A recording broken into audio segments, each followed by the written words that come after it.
Hello friends, I am Neeru Saraswat. और जैसा कि हमारा मिशन है CTET 100% विद गुड मार्क्स, और बिकॉज ऑफ सम प्रॉब्लम मैंने अपनी क्लासेस कुछ टाइम से बंद की हुई हैं। बट जैसा कि हमें पता चला है कि हमारे एग्ज़ाम जो हैं वो इस जुलाई में ही होने वाले हैं। तो अब हम लोग अपनी क्लास स्टार्ट कर देते हैं। और जैसा कि मुझे लगता है पर्सनली कि अगर हम लोग अभी अपने प्रीवियस ईयर क्वेश्चंस को भी अच्छे से अटैम्प्ट करेंगे तो हमारा एग्ज़ाम इजीली क्रैक हो जाएगा। तो अभी हम विदाउट टाइम वेस्ट अपने क्लासेस को स्टार्ट करते हैं। आज हमारा जो क्वेश्चन पेपर है ये CTET 2019 का है, जुलाई 2018 का है। ये पेडागोजी पोर्शन के 30 क्वेश्चन है जिसको हम अटैम्प्ट करेंगे। तो देखते हैं हमारा क्वेश्चन नंबर फर्स्ट क्या है, हम किस तरीके से अपना स्ट्रेटजी बनाएंगे कि किस तरीके से हम क्वेश्चंस को हमें सुनना है, अटैम्प्ट करना है। तो अगर मैं बिफोर स्टार्ट दिस क्लास मैं आपको ये कहना चाहूँगी कि अगर हम क्वेश्चंस को रीड आउट करेंगे तो प्लीज़ हिंदी और इंग्लिश दोनों में पढ़ें। जिसको हिंदी के कुछ वर्ड्स क्लियर नहीं होते वो इंग्लिश में वर्ड्स को देखें, तो हमारा क्वेश्चन जो है ईजिली अच्छे से अटैम्प्ट हो जाता है। हमें कहीं रॉन्ग मार्क नहीं कर पाते हैं, फिर हम समझ जाते हैं कि क्वेश्चन कहना क्या चाह रहा है। ठीक है, now our first question is, अधिगमकर्ताओं को व्यक्तिगत क्षमता के आधार पर उनकी कठिनाइयों के विभिन्न स्तरों को ध्यान में रखते हुए पढ़ाने की विधि को डैश कहा जाता है। देखिए, पहले हम क्वेश्चन के मीनिंग को समझेंगे कि क्वेश्चन कह क्या रहा है। क्वेश्चन का मीनिंग ये है कि अधिगमकर्ता जो टीचिंग लर्नर्स होते हैं, उनकी जो व्यक्तिगत क्षमता होती है, एज वी ऑल नो कि उनकी हर व्यक्ति की अपनी लर्निंग क्षमताएं, हमारी भी अपनी जो लर्निंग क्षमताएं वो अलग अलग होती हैं। तो अगर हम अपने आप को भी ध्यान में रखें या किसी बच्चे को ध्यान में रखते हुए समझते हैं कि अगर कोई भी बच्चा या कोई भी व्यक्ति जिसकी लर्निंग जो कैपेसिटी डिफरेंट होती है, जैसा हम सबको ही पता है, तो उसके लिए हम किस मेथड को यूज़ करेंगे। देखिए, इसमें लिखा है कि त्रुटिहीन अनुदेशन, यानी फर्स्ट ऑप्शन दिया है कि कोई मिस्टेक ही ना हो, इस तरीके का मेथड यूज़ कर दें। देखिए, जब बच्चा डिफरेंट चीज़ करता है तो उसको डिफरेंट मेथड ही हम यूज़ करेंगे। हर बच्चे का अपना एक तरीका होता है, तो उसके व्यवहार के अनुसार ऐसा नहीं होता कि क्लास में सारे बच्चे एक जैसे हों, सबको एक ही मेथड यूज़ करा दिया जाए। कुछ बच्चे को प्रॉब्लम होती है तो उसके लिए एक अलग से वैरायटी देखी जाती है कि हाँ, इस बच्चे को इस तरीके से समझ में आ जाए। तो इसके लिए जो बेस्ट ऑप्शन है वह है विभेदी अनुदेशन, यानी इंग्लिश में अगर हम देखें तो इसमें लिखा हुआ है, जो हमें शायद ईजी लगेगा, डिफ्रेंशिएटेड इंस्ट्रक्शंस। यानी अगर बच्चा डिफरेंट वैरायटी का है, ठीक है, तो उसके लिए हम डिफ्रेंशिएट इंस्ट्रक्शंस का यूज़ करेंगे। यानी जो बच्चे को कठिनाई के स्तर को ध्यान में रखें। कुछ बच्चा किसी चीज़ को आसानी से समझता है, कुछ मुश्किल से समझता है, हमें कुछ प्रैक्टिस करनी पड़ती है उसके लिए, उसको समझाने के लिए उसके तरीके को आसान बनाना पड़ता है। तो हम किसका यूज़ कर पाएंगे तब? डिफरेंशिएट इंस्ट्रक्शंस का। ठीक है, तो सेकंड ऑप्शन हमारा बिल्कुल करेक्ट है। पहले हम क्वेश्चन को समझेंगे, देन उसका आंसर लगाना हमारे लिए आसान हो जाएगा। नेक्स्ट है, प्रतिपालन अधिगम का एक विशिष्ट चरण है जो अधिगम के डैश चरण का पूर्ववर्ती है। देखिए, अधिगम के जो है 4 स्टेप्स होते हैं, जिसमें फर्स्ट स्टेप जो होता है अधिग्रहण, यानी किसी भी चीज़ को ग्रहण कर लेना। फिर हम उसको मोशन में लेते हैं अपने, यानी प्रवाह में लेते हैं कि हमने वो चीज़ किस तरीके से सीखी।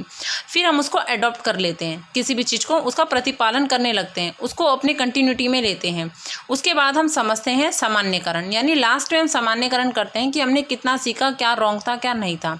ठीक है, तो ये जो होता है अधिगम, यानी लर्निंग के स्टेप्स होते हैं। हम किसी भी चीज़ को सीखते हैं तो क्या करते हैं, सबसे पहले हमने कुछ उसमें से ग्रहण कर लिया, अधिग्रहण, यानी फर्स्ट स्टेप। हमने कोई भी चीज़ अगर आपको समझाई जाती है, आप उसमें से कुछ थोड़ा सा ग्रहण करते हैं। ग्रहण करने के बाद उसको आप थोड़ा सा मोशन में लेते हैं कि हाँ, हमने क्या क्या सीखा। अब उसके बाद आप क्या करते हैं, उस चीज़ का प्रतिपालन करते हैं। जो भी आपने सीखा आप उसको फॉर्मेट में लाएंगे, अपने फॉर्मेशन में लाएंगे। इसके बाद क्या करेंगे, जब आप फॉर्मेशन में लाएंगे वहाँ आप दूसरी और चीज़ें भी आपको साथ में मिलेंगी, वहाँ आप उसका सामान्यकरण करेंगे। यानी एट लास्ट जो अधिगम का स्टेप होगा वो होगा आपका सामान्यकरण, जहाँ आप चीज़ों को सामान्यकरण करके सीखेंगे कि क्या मैंने राइट है, कहाँ मैं रॉन्ग हूँ। वहाँ आपको सामान्यकरण हो जाएगा, मेरी लर्निंग में कुछ कमी है या नहीं है। ये हमारा लास्ट स्टेप होता है अधिगम का।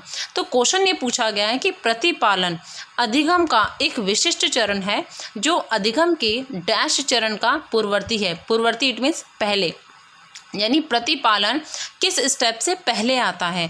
तो हमारा जो लास्ट स्टेप अधिगम यानी लर्निंग जो लास्ट स्टेप है वो सामान्यकरण होता है, जहाँ हम अपने आप को जज करते हैं। ठीक है, तो ये सामान्यकरण क्या होगा, हमारा प्रतिपालन जो है ये सामान्यकरण 4 स्टेप होता है। तो प्रतिपालन किससे पहले आता है, सामान्यकरण। तो यहाँ पर पहला जो ऑप्शन है हमारा बिल्कुल करेक्ट है। Now come to the question number 3। जनजोग का यह मानना है कि संज्ञान और भाव डैश होते हैं। देखिए जनजोग का जो मानना था वो यह था कि संज्ञान और भाव क्या होते हैं, स्वतंत्र होते हैं, जो कि हमारे ऑप्शन नंबर 3 यानी स्वतंत्र जो है 3 में गिवन है। तो ये आप माइंड में रखेंगे कि जनजोग का क्या मानना था। जनजोग का ये मानना था कि संज्ञान और जो भाव होते हैं ये दोनों ही क्या होते हैं, एक दूसरे से स्वतंत्र होते हैं। ठीक है, now come to the question number 4। पहले से सीखे हुए कार्यों में सुधार लाने के लिए शिक्षक बच्चों को प्रदर्शन देकर सिखा रहा है। इट मीन्स बच्चे जो किसी भी वर्क को कर रहे हैं, ठीक है, लेकिन उनमें थोड़ी सी प्रॉब्लम होती है, बच्चों को कुछ मिस्टेक्स करते हैं, बट टीचर क्या करता है, कुछ प्रॉब्लम्स को, यानी जो प्रॉब्लम्स बच्चे क्रिएट कर रहे हैं या कोई भी इनको डिफ़िकल्टी हो रही है, कोई भी रॉन्ग वर्क, वो अच्छे वर्क में कुछ भी रॉन्ग चीज़ कर रहे हैं, तो टीचर उन चीज़ों को दूर करना चाहता है, सुधार करना चाहता है। तो इस तरीके वो उस चीज़ में क्या कर रहा है, प्रदर्शन देकर सिखा रहा है, उन्हें कुछ दिखा रहा है, ठीक है, प्रदर्शन देकर सिखा रहा है। तब क्या होता है, वह शिक्षण की डैश विधि का प्रयोग कर रहा है, यानी किस चीज़ का प्रयोग कर रहा है। देखिए इसमें हिंदी में लिखा हुआ है प्रतिरूपण, अनुकरण, अवलोकन और संशोधन। जैसा कि हमें पता है प्रतिरूपण, जिसे इंग्लिश में कहेंगे मॉडलिंग, यानी किसी भी चीज़ को मॉडल के थ्रू सिखाना या मॉडलिंग के थ्रू सिखाना। इमिटेट का मीनिंग हमें पता है अनुकरण करना, तो अनुकरण के माध्यम से बच्चों को सिखाया जाता है छोटे लेवल पर, जो ये नहीं है, प्रदर्शन का मेथड नहीं है। यहाँ पर किसके थ्रू हो रहा है, प्रदर्शन। तो प्रदर्शन एज वी नो कि प्रदर्शन मॉडलिंग का ही एक पार्ट है, तो ये मॉडलिंग यानी प्रतिरूपण में आएगा। फिर भी नेक्स्ट देखते हैं ऑब्जर्वेशन। तो ऑब्जर्वेशन तो वो कर ही नहीं रहा है, ठीक है, वो क्या कर रहा है, प्रदर्शन। उसके बाद है करेक्शन, यानी संशोधन करना, तो वो संशोधन नहीं कर रहा है, वो उसको सुधार लाने के लिए क्या कर रहा है, प्रदर्शन देकर सिखा रहा है, ताकि बच्चे और अच्छे तरीके से उसे सीख जाएं। तो हमारा आंसर नंबर जो फर्स्ट है ये प्रतिरूपण, ये करेक्ट है। Now come to the question number 5। मैन और जेसिस के अनुसार निर्णय लेने वाले बच्चे समस्या का विश्लेषण करते हैं, यानी जो सेल्फ जजमेंट कर लेते हैं बच्चे अपना, तो वो क्या करते हैं, समस्या का विश्लेषण भी कर सकते हैं, विकल्पों की सूची बनाते हैं और इसके फायदे नुकसान के प्रत्येक पहलू पर विचार करते हैं। यानी कोई भी प्रॉफिट एंड लॉस होता है उस पर पहले विचार करेंगे, यानी बच्चा पहले से ही माइंड से प्रिपेयर है, अच्छा है माइंड से, तो उसका व्यवहार प्रस्तुत करता है। यानी इस तरीके के बच्चे क्या होते हैं, ऑटोक्रेटिक यानी निरंकुश होते हैं। क्या वो बच्चे निरंकुश हैं, बिल्कुल रॉन्ग। अगर बच्चा सेल्फ अपने वर्क को अच्छे से कर पा रहा है, तर्क करने की क्षमता उसमें, दिमाग अच्छे से है कि वो चीज़ों को राइट रॉन्ग समझ रहा है, तो इट मीन्स वो निरंकुश नहीं है। वो बच्चा चौकस है, हाँ वो चौकस है, ठीक है। उसके बाद थर्ड है सतर्क। क्या वो बच्चा सतर्क है, हाँ वो बच्चा सतर्क भी है। यहाँ दोनों ऑप्शन हमें राइट लग रहे हैं। नेक्स्ट है निवर्तमान यानी आउट गोइंग। वो बच्चा क्या बाहर की सोच यानी आउट गोइंग है। देखिए यहाँ पर जब क्वेश्चन जो पुटअप किया गया है हमें उसके हिसाब से ही देखना है। इसने बोला कि मैन और जेनिस के अनुसार निर्णय लेने वाले बच्चे जो सेल्फ और निर्णय ले सकते हैं, बच्चे समस्या का विश्लेषण यानी कोई भी प्रॉब्लम उनको दी जा रही है वो उसका विश्लेषण अच्छे से कर पा रहे हैं, विकल्पों की सूची भी बना लेते हैं, उसका फ़ायदा नुकसान सब कुछ समझ पा रहे हैं। तो चौकस का मतलब हो जाएगा एक तरीके से किसी भी आने वाली समस्या या कोई भी समस्या होती है उसके लिए अपने माइंड को प्रिपेयर कर लेना। बट सतर्क का मीनिंग जो है थोड़ा सा डिफरेंट होता है इससे। इसका मीनिंग ये हो गया कि बच्चा जो होता है बिल्कुल माइंड से प्रिपेयर है, अगर उसे आपने कोई प्रॉब्लम दे दी तो वो सतर्क है कि उस प्रॉब्लम से निकलना कैसे है, ठीक है। तो यहाँ चौकस और सतर्क में थोड़ा सा डिफरेंट आ जाएगा। और जहाँ पर जो क्वेश्चन जो पुटअप किया गया है कि बच्चे को जो प्रॉब्लम है उस प्रॉब्लम को पता है कि वो कोई भी अपनी प्रॉब्लम दे दी वो उसको अच्छे से बता सकते हैं, उसका नुकसान उसका फ़ायदा, उससे बाहर प्रॉब्लम से निकलने का तरीका बता सकते हैं, उससे क्या नुकसान हो सकते हैं। तो ये सब चीज़ें क्या कहलाएंगी कि बच्चा किस चीज़ को लेके माइंड से प्रिपेयर है, यानी वो सतर्क है, यानी वो अवेयर है, ठीक है। तो इसे हम कहेंगे हमारा आंसर नंबर 3 जो है बिल्कुल करेक्ट है, सतर्क। Now come to the next. एक समस्या सुधारक बच्चा डैश विचार के आधार पर कथनों की सच्चाई या संभावना का मूल्यांकन करता है। यानी एक समस्या सुधारक जो बच्चा है यानी प्रॉब्लम सॉल्विंग जो बच्चा होता है वो अगर आप उसको मदद से मिलकर कौन सा ऐसा विचार है जिसके आधार पर वह सच्चाई और संभावना का मूल्यांकन कर लेता है। देखिए अगर हम बात करें इसमें, अगर आपको इस तरीके का क्वेश्चन आता है कि प्रॉब्लम सॉल्विंग बच्चा है, ठीक है। तो जो प्रॉब्लम सॉल्विंग बच्चा होगा वो जहाँ तक हम दो ही चीज़ को लेते हैं इसमें, तार्किक और सृजनात्मक। सौंदर्य बोध एस्थेटिक थोड़ा डिफरेंट हो जाता है। अमूर्त एब्स्ट्रैक्ट थॉट आपको पता है, बाहर की सोच रखना यानी हाइपोथेसिस को संभाल लेना, जो यहाँ पर पूछा ही नहीं गया है, तो ये दो हमारे होते ही नहीं है। क्वेश्चन नंबर फर्स्ट और सेकंड में यहाँ पर डाउट हो जाता है, बट सृजनात्मक का मीनिंग हम जैसे कि हम सबको पता है कुछ अलग से सोच लेना, ठीक है, अपनी कोई क्रिएटिविटी डिफरेंट बना लेना, वो सृजनात्मक सोच के अंदर आता है। लेकिन यहाँ पर बच्चा एक समस्या सुधारक है, जो प्रॉब्लम्स हैं उनको सुधार कर रहा है। तो अगर उसके अंदर इस तरीके की सोच आती है तो उस विचार को हम क्या कहेंगे, तार्किक। ठीक है, तो यहाँ पर हमारा 6 का क्वेश्चन आंसर जो है वो फर्स्ट राइट है। नेक्स्ट चलते हैं हम लोग। जिस दिए गए कार्य को करते समय बच्चे स्वयं आनंद लेते हैं और अनुभव प्राप्त करते हैं, उसे डैश कहा जाता है। यानी जब बच्चे स्वयं कार्य कर रहे हैं और स्वयं आनंद ले रहे हैं तो उसे हम क्या कहेंगे। देखिए इसमें है समस्यात्मक प्रकार का कार्य। यानी बच्चे क्या करते हैं, कोई भी हमने दिए गए कोई भी हमने उसे प्रॉब्लम सॉल्विंग यानी कोई भी वर्क दे दिया, अब बच्चा उसे खुद सॉल्व कर रहा है और अनुभव प्राप्त कर रहा है, यानी समस्यात्मक प्रकार का कार्य। नेक्स्ट है ड्रिल या अभ्यास कार्य, यानी ड्रिल प्रैक्टिस टास्क जिसे कहते हैं। उपभोक्ता प्रकार का कार्य, निर्माणात्मक प्रकार का कार्य। तो उपभोक्ता प्रकार का कार्य कुछ ऑप्शंस पहले हमें निकाल लेने चाहिए, हटा लेने चाहिए, जिससे कि वो हमारे माइंड से हट जाएं, जो इस क्वेश्चन की पुष्टि करते ही नहीं है। तो जैसे निर्माणात्मक प्रकार का कार्य, वो किसी भी तरह का प्रोड्यूसर टाइप नहीं कर रहे हैं, वो तो सिर्फ एक तरीका हमने कार्य दिया है, वो उस पर थोड़ा सा अनुभव प्राप्त करते हैं, नहीं तोड़ मरोड़ के सीख रहे हैं उसको और वो आनंद प्राप्त कर रहे हैं उस चीज़ का। तो वो एक्सपीरियंस जो होगा बच्चों का वो क्या कहलाएगा। तो ये निर्माणात्मक प्रकार का कार्य नहीं है। तो इसमें जो निर्माणात्मक कार्य है ये हमारा बिल्कुल रॉन्ग है, इसमें किसी भी तरीके का कोई निर्माणात्मक यानी प्रोड्यूसर टाइप टास्क नहीं हो रहा है। नेक्स्ट है कंज्यूमर टाइप टास्क, ये तो बिल्कुल भी नहीं है। इसके बाद ड्रिल एंड अभ्यास कार्य, जैसा कि हम क्वेश्चन से समझ पा रहे हैं कि बच्चा क्या कर रहा है, कार्य को सेल्फ करता है, सेल्फ अपना अभ्यास प्राप्त करता है। तो ये अगर बच्चा सेल्फ किसी कार्य को करता है तो उसे हम कहते हैं ड्रिल एंड अभ्यास कार्य, यानी ऑप्शन नंबर 2 हमारा बिल्कुल करेक्ट है। Come to the next. बहुसंवेदी शिक्षण अधिगम की प्रविधि में अधिगम संवर्धन हेतु दृश्य, श्रव्य, स्पर्श और डैश संवेदनाओं का एक साथ प्रयोग किया जाता है। यानी कौन सी ऐसी टेक्निक है, ये बहुसंवेदी जो शिक्षण अधिगम की जो प्रक्रिया है, इसके अंतर्गत हम देखना, सुनना, किसी भी चीज़ को स्पर्श करना, ये सारी जब एक साथ प्रयोग करते हैं, एक साथ प्रयोग किया जाता है, तो ऐसी चीज़ें क्या कहलाती हैं। तो इसको हम क्या बोलते हैं, काइनेस्थेटिक, यानी गतिबोधक, यानी एकदम तरीके से किसी भी चीज़ में आगे से बढ़ना, यानी गति करते हुए आगे बढ़ना। तो ये बहुसंवेदी शिक्षण अधिगम की प्रविधि में अगर हम किसी भी चीज़ को देखकर, सुनकर, स्पर्श करते हैं, फिर आगे की संवेदना क्या कहलाएगी, हमारी गतिबोधक संवेदनाओं का एक साथ प्रयोग किया जाता है। ये किस में आता है, हमारा बहुसंवेदी शिक्षण अधिगम प्रविधि में। Come to the next question. शरीर के केंद्रीय भाग से परिधियों या अंगरागों की ओर का विकास दर्शाता है। यानी सेंट्रल पार्ट से लेके आगे के जो पार्ट्स होते हैं इनकी ओर जब विकास होगा तो उसे क्या कहेंगे। अभी भी क्वेश्चन देखना ज़्यादातर यहीं से पुटअप होता है कि अगर जो सेंट्रल पार्ट है, अगर सेंट्रल पार्ट से हम आगे की ओर बढ़ रहे हैं तो उसको क्या कहेंगे, सोपानीय विकास का सिद्धांत, विकर्णीय विकास का सिद्धांत, विकेंद्रीय विकास का सिद्धांत या मध्य बाह्य विकास का सिद्धांत। देखिए अगर हम अपने सेंट्रल पार्ट यानी मध्य पार्ट, जो हमारा ये वाला ऑप्शन यहाँ पर गिवन है, मध्य पार्ट से आगे की तरफ बढ़ते हैं तो ये हमारा क्या कहलाता है, मध्य बाह्य विकास के सिद्धांत। ठीक है, तो हमारा ऑप्शन नंबर 4 बिल्कुल करेक्ट है। Now to the question number 10। School बच्चों के समाजीकरण की एक ऐसी संस्था है जहाँ, देखिए अब इस कुछ क्वेश्चन ऐसे होते हैं जिसका आंसर हमें आराम से मिल जाता है। जैसे कि क्वेश्चन बहुत ही इजी है, इसमें पूछा हुआ है कि स्कूल जो है वो बच्चों के समाजीकरण की एक ऐसी संस्था है जहां प्रमुख स्थान स्कूल के टीचर्स को दिया जाता है।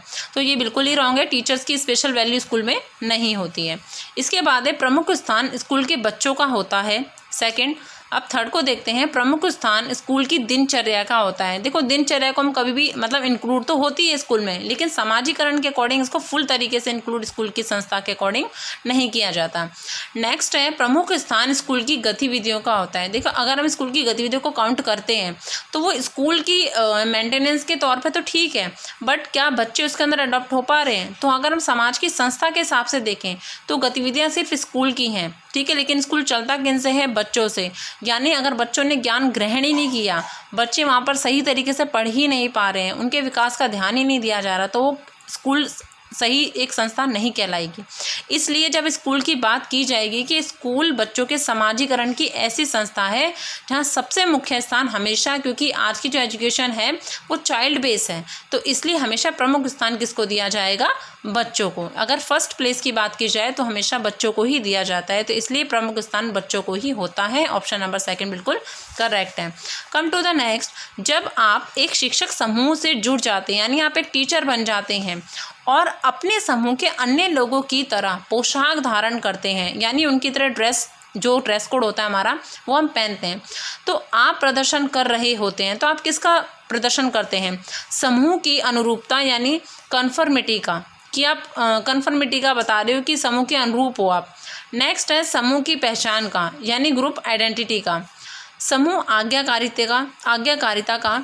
नेक्स्ट है समूह निर्देश अनुपालन का। देखिए, अगर हम टीचर्स के ग्रुप में टीचर जैसी ड्रेस डालते हैं, सबकी सिमिलर ड्रेस होती है, तो वह हम क्या करते हैं? ग्रुप आइडेंटिटी होती है हमारी। एक तरीके से आप ये भी कह सकते हैं कि जैसे स्कूल्स में हर बच्चे की एक ड्रेस कोड होता है, कुछ ग्रुप्स बना दिए जाते हैं, जैसे आधारशिला हो गया, येलो वालों का अपना होता है, ग्रीन अपनी ड्रेस होती है, सबका एक ग्रुप होता है, तो उससे आइडेंटिटी पता लग जाती है कि ये किस आइडेंटिटी से हैं। आइडेंटिटी, उनकी पहचान जो है हमें अलग से बताती है, तो इसको हम कहेंगे समूह की पहचान। ठीक है, यानी शिक्षक समूह से अगर हम जुड़ जाएं और अगर हमारा पोशाक अगर उनकी सिमिलर ड्रेस हो, तो हम उसे क्या कहेंगे? समूह की पहचान।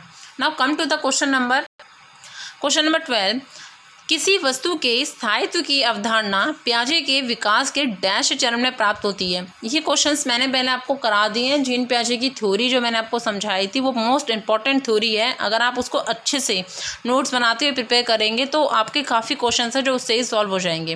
देखिए, इसमें बोला कि अगर स्थायित्व की भावना होती है, तो मैंने आपको बताया था जो बच्चे की स्थायित्व की भावना होती है वो बच्चे की स्टार्टिंग में ही होती है। बच्चा हर चीज़ को फिक्स समझता है, उसके बाद बच्चे का माइंड थोड़ा डेवलप होने लग जाता है, तो वो थोड़ा जैसे उसका माइंड जैसे बढ़ता चलेगा वैसे माइंड डेवलप होगा, तो वो किसी भी चीज़ को स्थायी नहीं समझेगा, वो उस चीज़ के बिल्कुल तरीके से समझना स्टार्ट करेगा कि कोई भी चीज़ स्थायी तो नहीं होती है, तो वहाँ वो चीज़ को समझना स्टार्ट करेगा। तो हमें पता है कि जो ओनली फर्स्ट स्टेज होगी जहाँ पर बच्चा समझेगा कि वो चीज़ें जो हैं वो स्थायी रहती हैं, इसलिए जो फर्स्ट स्टेज होती है सेंसरी मोटर स्टेज, इंग्लिश में मैंने बोला था, तो वहीं हिंदी में से बोलेंगे संवेदी कामक अवस्था, जो बिल्कुल हमारा करेक्ट है। यहाँ पर इजीली हम 1 मार्क को गेन कर लेते हैं। कम टू द नेक्स्ट, व्यक्तिगत शिक्षा कार्यक्रम की योजना डैश के संदर्भ में बनाई जाती है, यानी व्यक्तिगत शिक्षा जो कार्यक्रम है वो किसके अंतर्गत बनाया गया था। व्यक्तिगत शिक्षा का मीनिंग यहाँ पर ये है, यानी इंडिविजुअलाइज्ड एजुकेशन, यानी प्रत्येक व्यक्ति को ध्यान में रखकर शिक्षा जो बनाई गई थी, यानी इसका मीनिंग हम यहाँ से लगा लेते हैं कि स्पेशल एजुकेशन प्रोग्राम, यानी हर एक चीज़ को ध्यान में रखते हुए हर एक स्पेशल बच्चे को ध्यान में माइंड में रखना है, इसको कहते हैं हम व्यक्तिगत शिक्षा कार्यक्रम। तो ये किसको देखकर बनाया गया था? विशेष शिक्षा कार्यक्रम, यानी स्पेशल एजुकेशन प्रोग्राम। नेक्स्ट है हमारा, डैश महीने की आयु के बीच अधिकांश बच्चे शब्दों को मिलाकर छोटे छोटे वाक्यों में बोलना शुरू कर देते हैं। तो देखिए 12 to 18, 18 to 24, ठीक है। यहाँ पर हम बात करें 12 ईयर्स यानी 1 ईयर, ठीक है, 12 मंथ यानी 1 ईयर, 1 साल से लेके 1.5 साल का बच्चा जो होता है ईजिली कुछ छोटे छोटे शब्दों को बोलना स्टार्ट कर देता है। तो हमारा जो क्वेश्चन नंबर जो ऑप्शन 2 है बिल्कुल करेक्ट है। कम टू द नेक्स्ट, बुद्धि लब्धि या IQ की जो अवधारणा है वो किसने दी थी? देखिए, बुद्धि लब्धि का जो फॉर्मूला है वो तो हमें बिने ने दिया था, लेकिन अगर हम इसकी क्या नाम है डेवलप जो किसने किया या इसकी अवधारणा जो दी थी वो किसने दी थी? स्टर्न ने। तो हमारा ऑप्शन नंबर 4 बिल्कुल करेक्ट है। नेक्स्ट हमारा, सृजनात्मकता को डैश की अवधारणा से संबंधित माना जाता है, यानी जो हमारी क्रिएटिविटी है वो किससे रिलेट होती है। कभी भी आप ध्यान रखना, जो क्रिएटिविटी होती है काफ़ी टाइप की होती है, ठीक है, काफ़ी टाइप नहीं, डिफरेंट टाइप है, बट जो सृजनात्मकता है इसकी अवधारणा किससे रिलेट होगी?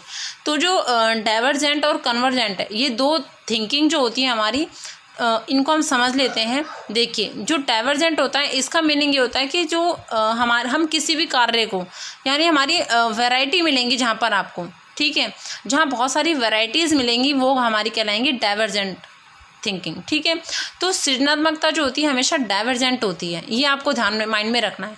तो आपको यहाँ पर कंफ्यूज होंगे डाइवर्जेंट और कन्वर्जेंट, यानी विविध सोच और अभिसृत जो सोच होती है। तो आपको ध्यान रखना है कि जो सृजनात्मकता होती है वो डाइवर्जेंट यानी विविध सोच होती है, इसलिए हमारा 16 का ऑप्शन नंबर फर्स्ट करेक्ट है। नेक्स्ट पे चलते हैं। किसी भाषा के स्वीकृत ध्वनि संयोजनों को इसके डैश नियमों के अंतर्गत बताया गया है। देखिए यहाँ अगर हम बात करें तो इसको हिंदी इंग्लिश दोनों में समझेंगे। अगर ध्वनि संयोजन है तो हम किसके थ्रू ध्वनि संयोजन जो है किसके नियमों के अंतर्गत आएंगे, वो ध्वनि संबंधी यानी फोनोलॉजिकल के अंतर्गत ही आएंगे, क्योंकि साउंड जो होती है, जो ध्वनि होती है वो ध्वनि से रिलेटेड होती है। ध्वनि संयोजन ध्वनि फोनोलॉजिकल होते हैं जो ध्वनि से संबंधित होते हैं, तो इसलिए हमारा ऑप्शन नंबर सेकंड बिल्कुल करेक्ट है। नेक्स्ट, जब सोचने की प्रक्रिया किसी भाषा द्वारा प्रभावित होती है, यानी हम सोचते हैं किसी भी चीज़ को और वो लैंग्वेज से प्रभावित हो रही है, तो ऐसी स्थिति को क्या कहेंगे, सामाजिक भाषाई उद्ग्रथ यानी सोशियो लिंग्विस्टिक जेनेसिस या कल्चरल टेंडेंसी यानी संस्कृति प्रभावित। नेक्स्ट है लिंग्विस्टिक डिटर्मिनेशन यानी भाषा निर्धारित। अगर हमें जो भी क्या नाम है, जब हम कुछ भी सोच रहे हैं, जब सोचने की प्रक्रिया भाषा के द्वारा प्रभावित होती है, कोई भी लैंग्वेज हमें प्रभावित कर रही है, तो वो क्या है, भाषा के द्वारा निर्धारित हो रही है। यहाँ हमें थोड़ा सा क्वेश्चन को समझने की कोशिश करनी पड़ेगी कि जब हम कुछ भी चीज़ को सोच रहे हैं तो वो किसी भाषा के द्वारा प्रभावित हो रही है, तो ऐसी स्थिति का मतलब हुआ कि वो भाषा के द्वारा निर्धारित हो रही है, यानी 18 का ऑप्शन नंबर थर्ड जो है बिल्कुल करेक्ट है। नेक्स्ट है क्वेश्चन नंबर 18। अपने अनुभवों और लक्षणों के आधार पर उपकरणों में खराबी के कारण, यानी अपने जो एक्सपीरियंस और जो भी उसके लक्षण है उसके आधार पर जो उसके उपकरण है किसी भी बच्चे के, उसमें खराबी होने के कारण की परिकल्पना का परीक्षण कर रवि उपकरण की मरम्मत कर देता है, तो वह क्या कहलाएगा। देखो, जब भी कोई भी उपकरण पहले से ऑलरेडी तैयार है और उसमें कुछ खराबी हो जाती है और उसको हम दोबारा से ठीक कर देते हैं, तो इसको हम क्या कहते हैं, कलन विधि। ये आपको माइंड में रखना है। ठीक है, कोई भी उपकरण पहले से जो ऑलरेडी बना हुआ है, अगर उसमें कुछ खराबी हो जा रही है और हम उसे ठीक कर दें तो उसे हम कलन विधि का कहेंगे। ठीक है, तो ऑप्शन हमारा 19 का थर्ड बिल्कुल करेक्ट है। Question number 20। दिव्या अक्सर निर्देशित कार्यों को छोटे छोटे हिस्सों में विभाजित कर आसान बना लेती है। यहाँ आप देखो डिफरेंट क्वेश्चंस हैं, उसमें पहले से ही बच्चे को गिवन है कि उपकरण खराब हैं और बच्चे ने उसे ठीक करा, यानी वो कलन विधि का यूज़ कर रहा है। यहाँ पर क्या है, बच्चे के पास एक बहुत बड़ी प्रॉब्लम है जिसे वो छोटे छोटे हिस्सों में विभाजित करके आसान बना लेती है। तो इस तरीके को आप क्या यूज़ करेंगे। अब ये क्वेश्चन जो है काफ़ी टाइप से पूछा जा सकता है कि मान लो कोई बड़ा वर्ड हो गया, बच्चे को उसको स्पीक करना है तो तोड़ तोड़ के स्पीक करेगा, तो इस तरीके से काफ़ी क्वेश्चन इससे बन सकते हैं। तो आपको माइंड में रखना है, अगर बच्चा किसी भी चीज़ को डिवाइड करके स्मॉल पीसेस में या स्मॉल टास्क में डिवाइड करके करता है तो वो क्या कहलाएगा। देखो, पहला है क्रियात्मक जड़ता नियामक विधि का। ठीक है, यानी फंक्शनल फिक्स्डनेस का, तो फंक्शनल फिक्स्डनेस का यूज़ नहीं कर रहा है, वो क्या कर रहा है, कम करने की विधि का यूज़ कर रहा है, यानी वो छोटे छोटे हिस्सों में अपनी प्रॉब्लम को कम करने की कोशिश कर रहा है। ठीक है, तो 20 का हमारा ऑप्शन नंबर सेकंड बिल्कुल करेक्ट है। तो आपको सिर्फ क्वेश्चन को समझने की नीड है, देन उसके आंसर्स को समझना है कि उसका आंसर किससे मैच हो रहा है, यानी वो क्वेश्चन कहने की कोशिश क्या कर रहा है और कहाँ हमारा आंसर उससे मैच हो रहा है। नेक्स्ट है, पुरुष और महिला की भूमिका का निर्धारण समाज करता है। यह कथन कौन बताता है, मतलब क्या बताता है। ये कथन ये बताता है कि लैंगिकता एक सामाजिक अवतरण है, यानी gender as a social construct है, gender as a inherent construct यानी अंतर्निहित अवतरण है।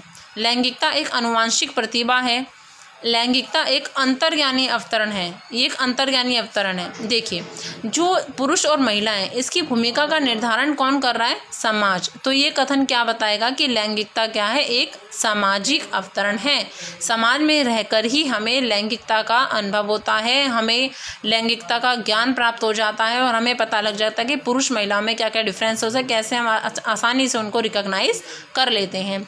नेक्स्ट है क्वेश्चन नंबर 22। ग्रेडिंग, कोडिंग, अंकन और क्रेडिट संचय प्रणालियों डैश के उदाहरण हैं, यानी हम ग्रेडिंग का यूज़ करते हैं, कोडिंग लगाते हैं ABC, अंकन भी करते हैं, मार्क्स देते हैं और क्रेडिट लगाते हैं। ये सारी संचय प्रणालियाँ हम किसके उदाहरण हैं, पहला ऑप्शन है अधिगमकर्ता की उपलब्धि में आकलन की गणन विधि, यानी scoring producer of assessment of the learners achievement.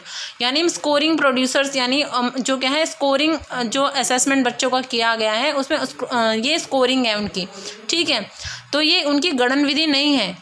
Next आएगा परीक्षा के उत्तर पत्रों के मूल्यांकन की प्रक्रिया, यानी जो बच्चों ने रिस्पांस क्रिएट किया है, जो एग्ज़ाम दिया है, परीक्षा दी है, उसके उत्तर पत्रों के मूल्यांकन की प्रक्रिया है, जो उन्हें आंसर समय प्रोवाइड किए हैं, उसके बाद जो हमने उनका मूल्यांकन किया, उनको ग्रेडिंग प्रोवाइड करी है, ये सारा वही है। नेक्स्ट है कक्षा में बच्चों की स्थिति की निरूपण विधि, बच्चों ने जो वर्क किया उसकी निरूपण विधि है, तो देखो निरूपण विधि तो ये है, बट लेकिन हमने उसमें किसका इसने क्वेश्चन पूछा है ग्रेडिंग, कोडिंग, अंकन और क्रेडिट संचय प्रणाली, वो किसके उदाहरण पूछे हैं, तो ये उसमें नहीं आएगा।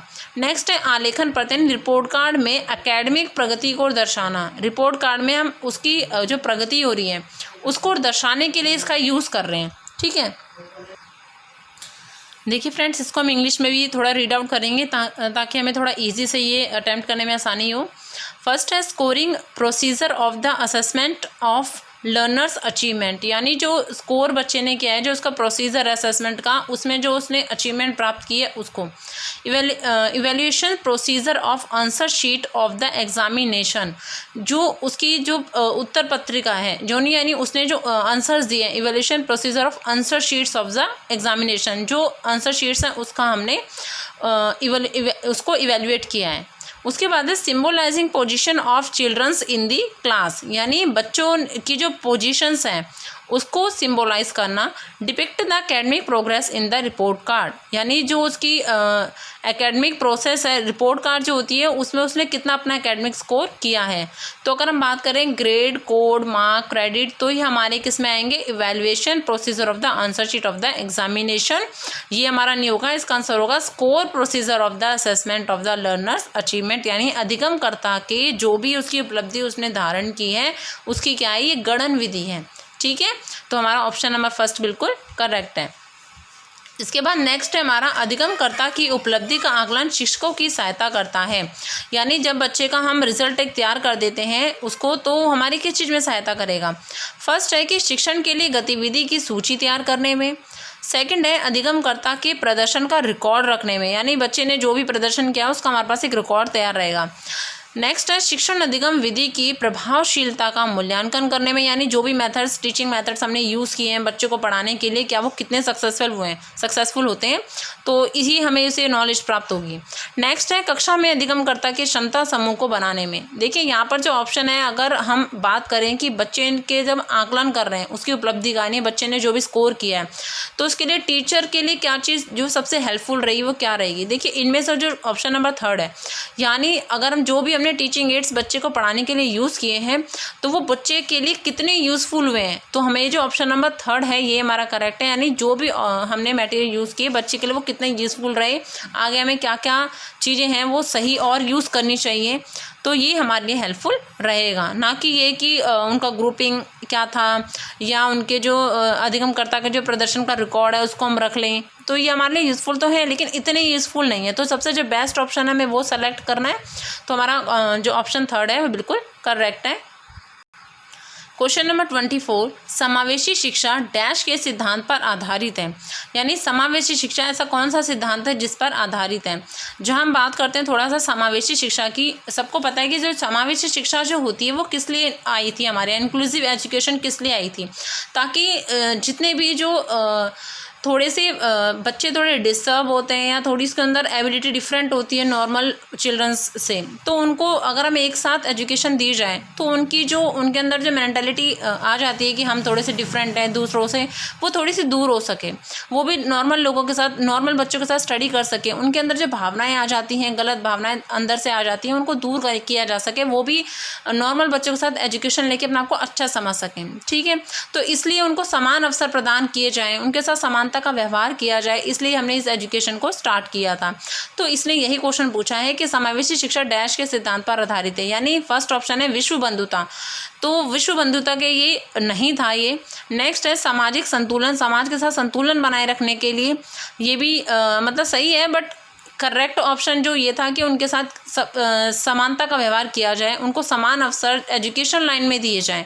तो यहाँ पर जो हम शिक्षा की बात करें, हम तो इसलिए हम शिक्षा की ही बात करेंगे कि समान और समता और समान अवसर उन लोगों को, उन बच्चों को प्रदान किए जाएं इन एजुकेशन लाइन। तो इंक्लूसिव एजुकेशन का जो मेन बेस था, जो मेन प्रिंसिपल था, वो यही था, समता व समान अवसर। तो हमारा ऑप्शन नंबर 3 बिल्कुल करेक्ट है। नेक्स्ट है दिव्यांगजन अधिकार अधिनियम वर्ष डैश में लागू किया गया है।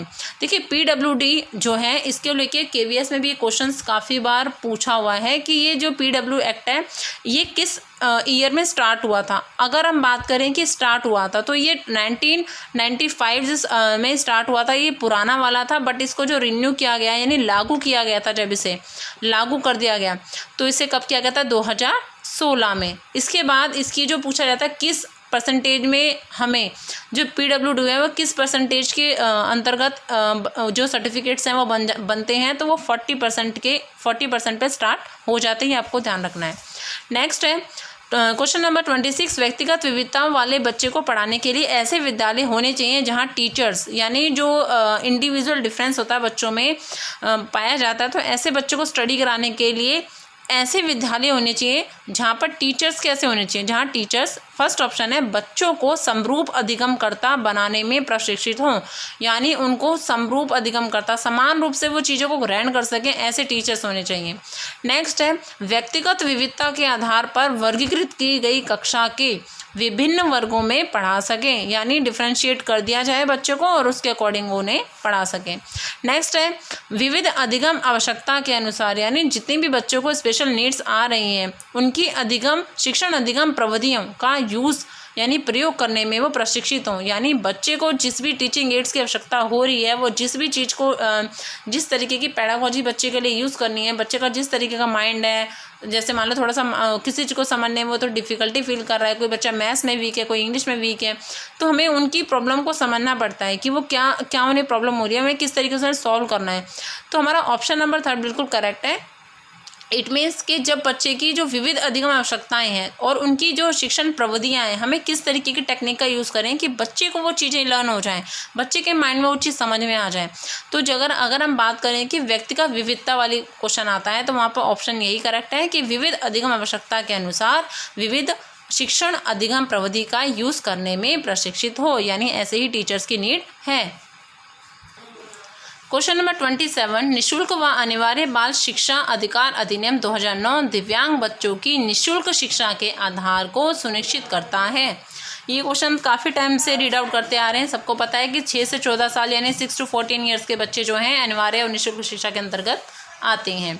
नेक्स्ट है क्वेश्चन नंबर 28, विविध अधिगमकर्ताओं के लिए सुगम्य स्वरूपों में शिक्षण अधिगम सामग्रियां प्रदान करने का तात्पर्य डैश से है, यानी जो भी हम विविध अधिगमकर्ताओं के लिए जो भी शिक्षण अधिगम सामग्रियां यूज़ करते हैं या प्रदान करते हैं, उसका क्या मीनिंग होता है। फर्स्ट ऑप्शन है अधिगम की सार्वभौमिक संरचना, यानी यूनिवर्सल डिज़ाइन ऑफ लर्निंग, सबको समान तरीके से, यानी सबको समझ में आए। कहने का मीनिंग ये है कि सबको समझ में आए, ऐसा नहीं कि कोई बच्चा वीक है तो उसको समझ में ना आए, उसके लिए कोई मटेरियल ही नहीं है, ठीक है। नेक्स्ट है सार्वभौमिक समावेशी शिक्षा के नैतिक विचार। नेक्स्ट है शिक्षण व्यवसाय की सार्वभौमिक संहिता, शिक्षण के सार्वभौमिक मानवतावादी दृष्टिकोण। तो क्वेश्चन हमारा क्या पूछा हुआ है कि विविध अधिगमकर्ताओं के लिए जो डिफरेंट लर्नर्स हैं उनके लिए सुगम्य स्वरूपों में शिक्षण अधिगम सामग्री प्रदान करने, यानी उनको जो अधिगम सामग्री हम प्रदान कर रहे हैं उसका क्या मीनिंग है। उसका एक ही मीनिंग है, यानी यूनिवर्सल डिज़ाइन ऑफ लर्निंग, यानी अधिगम की सार्वभौमिक संरचना, ठीक है। यानी ऑप्शन नंबर हमारा फर्स्ट बिल्कुल करेक्ट है। नेक्स्ट है स्व जागरूकता एवं संज्ञानात्मक क्षमता का नियंत्रण, जैसे योजना बनाना, समीक्षा करना, संशोधन करना इत्यादि डैश के अंतर्गत आता है। यानी स्व जागरूकता, पहले हम क्वेश्चन को समझेंगे। स्व जागरूकता एवं संज्ञानात्मक क्षमता का नियंत्रण, यानी हम किसी भी चीज़ को लेके स्व जागरूक हैं और हमारा संज्ञान यानी उस चीज़ को लेके ज्ञान का जो क्षमता है हमारी, संज्ञान यानी किसी भी कोई मैटर है और उसको लेके हम पूरी तरीके से अवेयर है, हमें पूरी नॉलेज है, तो उन क्षमताओं का नियंत्रण, यानी किसी भी चीज़ को लेके जब हम योजना बनाते हैं, समीक्षा करते हैं, उस चीज़ का संशोधन भी कर लेते हैं, तो ये सब चीज़ें किस में इंक्लूड होती हैं? फर्स्ट है समायोजन। तो समायोजन का मीनिंग हमको पता है कि किसी भी प्रॉब्लमेटिक चीज़ में हमें डाल दिया जाए बट हम उसमें एडजस्ट हो जाते हैं, तो हमारा वो क्या कहलाता है? समायोजन।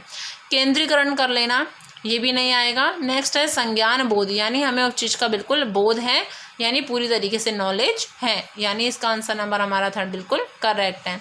नेक्स्ट है जब बच्चे प्राप्त की गई सूचना की व्याख्या करने के लिए अपने अनुभवों के आधार पर सोचते हैं तो उसे क्या कहा जाता है? यानी जब बच्चे ने क्या करा, उसको सूचना प्राप्त है, जब बच्चे प्राप्त की गई सूचना, यानी सूचना उसे प्राप्त है पहले से और वो उसकी क्या कर रहे हैं? व्याख्या। अगर वो उसकी व्याख्या करें और अपने एक्सपीरियंस से जोड़ दें तो उसे क्या कहेंगे? ठीक है, तो उसे हम कहेंगे प्रतिक्रियावादी सोच। देखिए इसको आप पहले रीड आउट कर चुके हैं, मूर्त, अमूर्त और सृजनात्मक। देखो मूर्त सोच कहेंगे एक तरीके से कॉन्क्रीट थिंकिंग जिसे कहते हैं, बच्चा किसी चीज़ को देखकर जब कुछ बताए तो उसे मूर्त सोच कहते हैं। यहाँ बच्चा किसी चीज़ को देखकर नहीं, उस चीज़ को क्या कर रहा है, पहले से उसको मतलब सूचना प्राप्त है, वो अपने एक्सपीरियंस है उसके पास, वो उससे शेयर कर रहा है, ना कि किसी चीज़ को देखकर। नेक्स्ट है रिफ्लेक्टिव, जो हमें पता है बिल्कुल इसका करेक्ट आंसर है, यानी वो रिफ्लेक्ट कर रहा है, अपनी चीज़ों के साथ मैच कर रहा है उसे, तो उसे हम कहें प्रतिक्रियावादी, यानी रिफ्लेक्शन। रिफ्लेक्ट कर रहा है, अपनी चीज़ों को समझ रहा है कि उसको कितना एक्सपीरियंस है उस चीज़ का, या उसको वो थोड़ा मैच कर रहा है। कोई अनदर एग्जाम्पल दे देता है किसी भी चीज़ का, हम कुछ समझाते हैं तो क्या करता है, अपनी चीज़ से रिलेट कर रहा है, रिफ्लेक्ट कर रहा है, तो इसे कहेंगे रिफ्लेक्टिव थिंकिंग या प्रतिक्रियावादी सोच। सृजनात्मक सोच, जैसा कि मैंने आपको बताया, थोड़ी सी डिफरेंट सोच होती है बच्चे की किसी भी चीज़ का निर्माण करने के लिए, तो वो कहलाती है सृजनात्मक सोच। अमूर्त सोच होता है हाइपोथेसिस लगा लेना, अमूर्त सोच बना लेना, ठीक है, तो वो होती है अमूर्त सोच। तो ऑप्शन नंबर हमारा सेकंड बिल्कुल करेक्ट है। अब यहाँ पर हमारे 30 क्वेश्चन पेडागोजी के कंप्लीट हो चुके हैं। कल हम अपने नेक्स्ट उसको करेंगे।